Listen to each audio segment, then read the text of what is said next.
यहाँ उपस्थित हुए हैं, तो एक बार पुनः पूरे झारखंड स्टेट आईएमए की तरफ से आपको मैं धन्यवाद देता हूँ, साधुवाद देता हूँ। रही बात आज हमारे लगभग सारे जिला से हमारे प्रेसिडेंट सेक्रेटरी काफी बढ़ कर के आए और लोगों में काफी उत्साह झारखंड स्टेट आईएमए के प्रति जो है सारे जिला से लोग आए और बहुत सारे मुद्दों पे बात हुई। तो बहुत सारे मुद्दों पे डिटेल्स में जाने से बेहतर होगा कि जो मेन मुद्दा था उन मुद्दों पे हम प्रकाश डालें। पहला जो हम लोगों के एजेंडा में था, आप लोग पूछते हैं कि या नहीं भी हम लोग कहते तो आप लोग पूछते हैं कि क्या मेडिकल प्रोटेक्शन एक्ट पे आपने क्या निर्णय लिया, क्लिनिकल एस्टेब्लिशमेंट एक्ट पे आपने क्या निर्णय लिया। तो मेडिकल प्रोटेक्शन एक्ट और क्लिनिकल एस्टेब्लिशमेंट एक्ट दोनों पे गहन विचार विमर्श हुआ, बहुत तरह के राय है और लास्ट में जो सर्वसम्मति से हमारे एग्जीक्यूटिव ने पास किया है वो ये हुआ कि ये सरकार जो है क्लिनिकल एस्टेब्लिशमेंट एक्ट के बारे में पूछती है कि इससे हमारे डॉक्टर संवर्ग को कोई फायदा है, तो ये उनकी भूल है। और इसके लिए सरकार ने स्वयं इसके पूर्व के जो एसीएस थे अरुण कुमार सिंह और वर्तमान में जो एसीएस है डॉक्टर अजय कुमार जी, ये लोग दोनों ने एक हाई लेवल कमेटी सरकार के द्वारा बनाया गया था और उसमें उन लोगों ने स्पष्ट लिखा कि झारखंड जैसे राज्य में जहाँ पर संसाधन और यहाँ पर ज्योग्राफिकल सारा देखते हुए क्लिनिकल एस्टेब्लिशमेंट एक्ट में संशोधन बहुत जरूरी है, क्योंकि जो छोटे छोटे ट्रैक्स और इनकी संख्या बढ़ रही है, मरीजों का जान जा रहा है, तो अगर इसमें हम संशोधन करते हैं तो छोटे छोटे क्लिनिक डॉक्टर खोलेंगे और इसका सीधा लाभ मरीजों को मिलेगा, सस्ता सुविधा घर के पास उनको सुविधा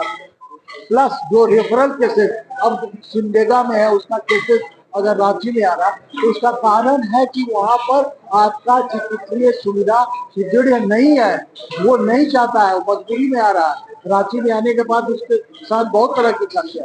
तो बहुत ये आपको मैं बता दूं कि जब झारखंड में हम लोग क्लिनिकल एस्टेब्लिशमेंट एक्ट की बात कर रहे थे तो अखबारों में आप ही लोगों के द्वारा बहुत प्रकाशित हुआ। बिहार से हमारे जो वहाँ जाएंगे थे और जाकर सदस्यों ने कहा कि आप लोग ये कर रहे हैं, इस पेपर से जो आप लोग अवेलेबल कराइए,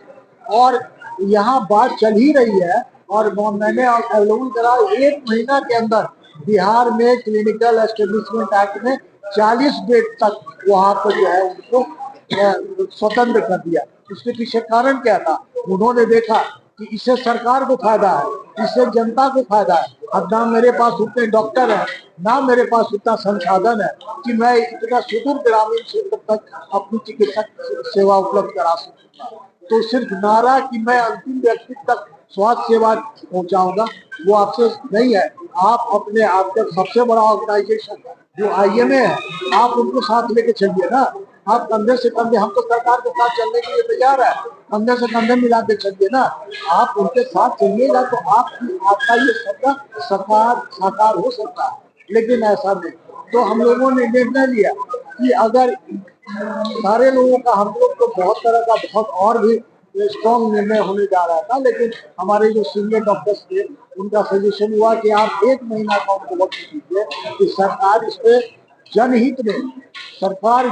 इसके गंभीरता से सोचे, अन्यथा 1 महीने के बाद चरणबद्ध आंदोलन होगा जिसमें आज हमारे सरकारी चिकित्सक तो अम्ब्रेला तो ये नहीं है, तो सारे लोग को निर्णय हुआ कि सारा सरकारी गैर सरकारी सारी चिकित्सा सेवा ठप कर दी जाएगी और जरूरत पड़ा तो यहाँ तक कि हमारे सरकारी चिकित्सक जो है रिजिग्नेशन देने के लिए भी तैयार। तो अब हम उस हद तक जाने के लिए तैयार है, क्योंकि हमने बहुत अभिनय किया। हम जनता से भी माफी मांगते हैं, क्योंकि आपके लिए जो है कि हम लोगों की हमेशा भावना होती है कि जनता को कष्ट नहीं हो जाए, लेकिन कब तक आपसे भी मेरा अपील है जनता से, जो हमारे बहुत सारे एनजीओ है, जो संगठन है, अग्रणी संगठन है, वो भी सरकार के आगे दबाव बनाए कि आप इनका जो जेन्युइन मांग है, ये क्लिनिकल एस्टेब्लिशमेंट अपने लिए नहीं मांग रहे हैं,